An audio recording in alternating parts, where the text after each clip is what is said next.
حضرات محترم کیوں کہتے ہیں کہ بھائی درود پاک پڑھا کرو؟ جب بھی کسی محفل کے اندر شریک ہوتے ہیں تو سامعین سے کہا جاتا ہے کہ درود پاک پڑھو۔ اس کی کیا وجہ ہے؟ اللہ رب العزت جل جلالہ قرآن پاک کے اندر ارشاد فرماتا ہے ان اللہ و ملائکتہ، فرمایا بے شک میں اور میرے فرشتے یصلون علی النبی، درود پڑھتے ہیں نبی اکرم صلی اللہ علیہ وآلہ وسلم کی ذات مقدس پر۔ یا ایھا الذین آمنوا، اے ایمان والو، صلوا علیہ وسلموا تسلیما، تم بھی درود و سلام کے نذرانے حضور کی بارگاہ میں پیش کیا کرو۔ حضرات محترم، درود پاک پڑھنے سے ہوتا کیا ہے، ملتا کیا ہے؟ اللہ تعالیٰ کی رحمت اور اللہ تعالیٰ کی بارگاہ سے جو انعام ملتا ہے درود پاک پڑھنے کا، بندے کے 10 گناہ معاف ہو جاتے ہیں، اللہ کی 10 رحمتیں ملتی ہیں، اور پھر اس بندے کی نیکیوں کے اندر اضافہ ہو جاتا ہے جو حضور علیہ الصلوۃ والسلام پر درود و سلام کے نذرانے پیش کرتا ہے۔ سرکار دو عالم صلی اللہ علیہ وآلہ وسلم کا فرمان ذیشان سماعت فرمائیے۔ مکاشفۃ القلوب کے دیپاچے کے اندر یہ بات موجود ہے، جو بندہ سرکار دو عالم صلی اللہ علیہ وسلم ارشاد فرماتے ہیں محبت سے، دل کی اتھاہ گہرائیوں سے میری محبت میں خلوص اور پیار کے ساتھ جب درود و سلام کے نذرانے پیش کرتا ہے، دن رات جب اسے ٹائم ملتا ہے، نماز سے فارغ ہوتا ہے تو درود و سلام کے نذرانے، کسی کام میں مشغول ہے تو زبان سے مجھ پر درود و سلام کے نذرانے پیش کرتا رہتا ہے، تو سرکار دو عالم صلی اللہ علیہ وسلم ارشاد فرماتے ہیں جب وہ بندہ درود و سلام کے نذرانے پیش کرتا ہے تو اللہ تعالیٰ کا ایک نوری فرشتہ اس درود و سلام کے نذرانے کو نوری تھال کے اندر رکھ کے اللہ کی بارگاہ کے اندر حاضری کے لیے پیش ہوتا ہے۔ رستے کے اندر فرشتے، آسمان والے فرشتے اس سے پوچھتے ہیں کہ بھائی تم یہ کیا لے کے جا رہے ہو؟ وہ کہتا ہے اللہ تعالیٰ کے ایک بندے نے نبی اکرم صلی اللہ علیہ وسلم کی ذات مقدس پر درود و سلام کا نذرانہ پیش کیا ہے، اللہ کی بارگاہ سے یہ پوچھنے جا رہا ہوں کہ اس بندے کو کتنا اجر عظیم دیا جائے، کتنا اس کو انعام دیا جائے، اس کو نیکیاں کتنی دی جائیں۔ تو اللہ رب العزت کے وہ فرشتے فرماتے ہیں اللہ کا وعدہ ہے 10 گنا 70 گنا، اس کا خلوص دے کے دے دو، لکھ دو۔ وہ فرشتہ کہتا ہے 1 گناہ کا پتہ ہو تو میں 10 گنا بتاؤں نا، مجھے تو 1 گناہ کا ہی پتہ ہی نہیں ہے۔ تو فرشتہ اللہ کی بارگاہ میں حاضر ہوتا ہے، اللہ رب العزت جل جلالہ کی بارگاہ میں جب فرشتہ حاضر ہوتا ہے، مولا فلاں بستی کے اندر، فلاں محلے کے اندر، فلاں گلی میں، فلاں گھر کے اندر وہ بندہ تیرے پیارے محبوب اکرم شفیع معظم احمد مجتبی جناب محمد مصطفیٰ صلی اللہ علیہ وآلہ وسلم پر درود و سلام کا نذرانہ اس نے پیش کیا ہے، میں یہ دیکھنا چاہتا ہوں رب ذوالجلال اس کو انعام کیا دیا جائے، اس پر کتنی رحمتوں کا اس کے نامہ اعمال کے اندر لکھا جائے۔ اللہ رب العزت ارشاد فرماتا ہے، کیا ارشاد فرماتا ہے؟ فرماتا ہے میرا وہ فرشتہ۔ مولا کون سا فرشتہ؟ سرکار دو عالم صلی اللہ علیہ وسلم ارشاد فرماتے ہیں وہ فرشتہ اتنا بڑا ہے، اتنا بڑا ہے، اتنا بڑا ہے کہ اس کا سر جو ہے اللہ کے عرش سے لگ رہا ہے، اور اس کے پاؤں جو ہیں زمین کی گہرائیوں کے اندر تحت الثری، جہاں زمین ختم ہوتی ہے وہاں اس کے پاؤں لگے ہوئے ہیں۔ اور سرکار دو عالم صلی اللہ علیہ وسلم ارشاد فرماتے ہیں اور وہ فرشتہ جس کے بازو اتنے ہیں کہ جتنی اللہ کی مخلوق ہے اس کے برابر اس کے پر ہیں، اس کے پر ہیں، اور وہ نوری فرشتہ اتنی بڑی جسامت کا مالک فرشتہ، اسے رب العالمین کی طرف سے حکم ہوتا ہے، وہ جو نوری تھال کے اندر وہ درود سلام لے کے فرشتہ حاضر ہوتا ہے، اللہ فرماتا ہے جاؤ اس فرشتے کو جا کے کہو، اس فرشتے سے جا کے کہو کہ نوری سمندر کے اندر، بحر نور کے اندر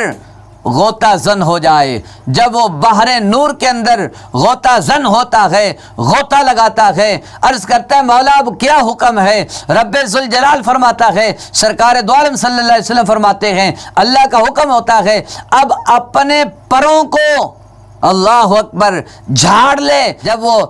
فرشتہ اپنے پروں کو جھاڑتا ہے، صاف کرتا ہے، تو فرشتے ان نوری قطرات سے، جو نوری قطرے اس سے گرتے ہیں، اس کے پروں سے نکل رہے ہیں، اس نوری قطروں سے رب ذوالجلال فرشتہ پیدا فرماتا ہے۔ جتنے نوری قطرے گرتے ہیں اتنے ہی فرشتے پیدا ہو جاتے ہیں۔ اب وہ فرشتے کرتے کیا ہیں؟ جس بندے نے محبت سے، پیار سے، ذوق سے، الفت و عقیدت سے نبی اکرم صلی اللہ علیہ وسلم کی ذات مقدس پر درود و سلام کا نذرانہ پیش کیا تھا، اس بندے کے لیے اللہ فرماتا ہے اے میرے فرشتے تم تا قیام قیامت اس بندے کے لیے استغفار پڑھتے رہو، اس کے لیے توبہ کرتے رہو، استغفار کرتے رہو، اس کے لیے دعائیں مانگتے رہو۔ وہ بندہ کتنا خوش نصیب ہے جو نبی اکرم صلی اللہ علیہ وسلم کی ذات مقدس پر درود و سلام کے نذرانے پیش کرتا ہے، محبتوں کے پھول نچھاور کرتا ہے۔ جب وہ محبتوں کے پھول نچھاور کرتا ہے، سرکار دو عالم صلی اللہ علیہ وسلم ارشاد فرماتے ہیں، فرمایا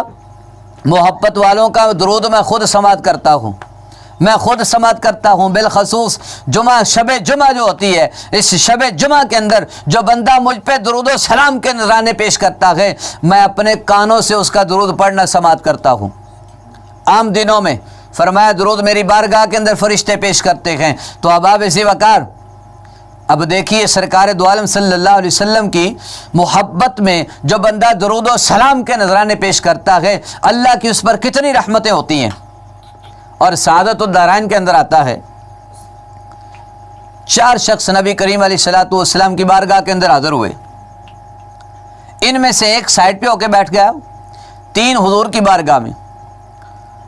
عرض کرتے ہیں یا رسول اللہ صلی اللہ علیہ وسلم۔ ان میں سے ایک بولتا ہے، کہتا ہے حضور یہ جو سائڈ پہ بندہ ہو کے بیٹھ گیا نا جی، اس بندے نے ہمارا اونٹ چوری کر لیا تھا، ہم نے اوپر سے پکڑا اس کو۔ سرکار فرماتے تو پھر؟ عرض کرتے آقا یہ جو میرے ساتھ 2 بندے ہیں نا جی، یہ دونوں میرے گواہ ہیں۔ سرکار دو عالم صلی اللہ علیہ وسلم نے جب یہ سنا کہ اس شخص کے بارے میں یہ گفتگو کر رہے ہیں، سرکار نے اسے قریب لایا، فرمایا قریب آ جا۔ وہ قریب ہوا، فرمایا قریب آ جا۔ وہ اور قریب ہوتا ہے، سرکار فرماتے چوری کر لی، اللہ اکبر، غلطی کر لی تو نے۔ اب سرکار دو عالم صلی اللہ علیہ وسلم کی بارگاہ کے اندر حضور کا وہ سچا عاشق کیا عرض کرتا ہے، حضور یہ تو کہتے ہیں نا کہ یہ 2 ساتھ میرے گواہ ہیں اور اس نے جرم میرے اوپر عائد کیا ہے، میں یہ نہیں کہتا کہ میں کوئی گواہ لے کے آؤں۔ سرکار جس اونٹ کے بارے میں یہ کہہ رہے ہیں کہ یہ اونٹ اس نے چوری کیا ہے، اس اونٹ سے ہی پوچھ لیں آقا، اسے فرمائے بتا تیرا مالک کون ہے۔ سرکار دو عالم صلی اللہ علیہ وسلم فرماتے اچھا اتنا تجھے یقین ہے کہ وہ اونٹ تیری گواہی دے دے گا؟ سرکار دو عالم صلی اللہ علیہ وسلم کی بارگاہ کے اندر جب وہ صحابی عرض کرتے ہیں یا رسول اللہ اس اونٹ سے پوچھ لیں کہ تیرا مالک کون ہے۔ سرکار دو عالم صلی اللہ علیہ وسلم نے فرمایا بلاؤ اونٹ کو، لے کے آؤ۔ جب اونٹ کو لایا گیا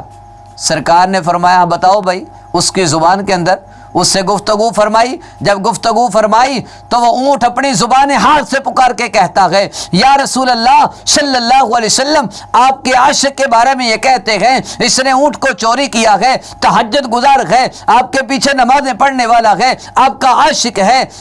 حضور جسے یہ چور کہہ رہے ہیں خود یہ چور ہیں، یہ تو میرا مالک ہے، یہ تو میرا مالک ہے۔ اب سرکار فرماتے ہیں میرے غلام قریب ہو جا۔ قریب ہوا، سرکار فرماتے ہیں اور قریب ہو جا۔ سرکار نے فرمایا کون سا ایسا عمل کرتا ہے، کون سا ایسا اللہ کی بارگاہ کے اندر تیرا وظیفہ ہے جس کی برکت کی وجہ سے جانور تیرے ایمان کی گواہیاں دے رہے ہیں، جانور بھی کہہ رہے ہیں کہ یہ مالک ہے، چور نہیں ہے، تیرے ایمان کی گواہیاں جانور بھی دے رہے ہیں، کون سا ایسا عمل کرتا ہے؟ عرض کرتے یا رسول اللہ صلی اللہ علیہ یا حبیب اللہ نماز تو پڑھتا ہی ہوں، اللہ کی عبادت تو کرتا ہی ہوں، نماز تہجد تو پڑھتا ہی ہوں، یہ عمل تو ہے ہی، لیکن یا رسول اللہ لیکن اس کے علاوہ جو میں عمل کرتا ہوں، دن ہو یا رات ہو، اگر جاگ رہا ہوں، بیٹھا ہوں، کھڑا ہوں، ہر وقت حضور آپ کی بارگاہ میں درود و سلام کے نذرانے پیش کرتا رہتا ہوں۔ سرکار دو عالم صلی اللہ علیہ وسلم ارشاد فرماتے ہیں، فرمائے میرے غلام یہ درود و سلام کے نذرانے تو بھیجتا ہے، آج اس دنیا کی مصیبت سے اللہ نے تجھے نجات عطا کر دی ہے، درود و سلام پڑھتے رہنا، کل قیامت کی مصیبتوں سے بھی اللہ تجھے نجات عطا فرما دے گا۔ تو حضرات محترم پتہ چلا کہ کیوں کہا جاتا ہے کبھی درود و سلام پڑھو، کوئی مشکل آ جائے درود و سلام پڑھو، کوئی مصیبت آ جائے درود و سلام پڑھو، کوئی پریشانی آ جائے درود و سلام پڑھو، کوئی بیٹا بیمار ہے، بیٹی بیمار ہے، درود پاک پڑھ کے اپنے بیٹے کو پھونک مارو، اس کو درود پاک پڑھ کر پانی کے اوپر پھونک مار کر بچے کو پلا دو، انشاءاللہ العزیز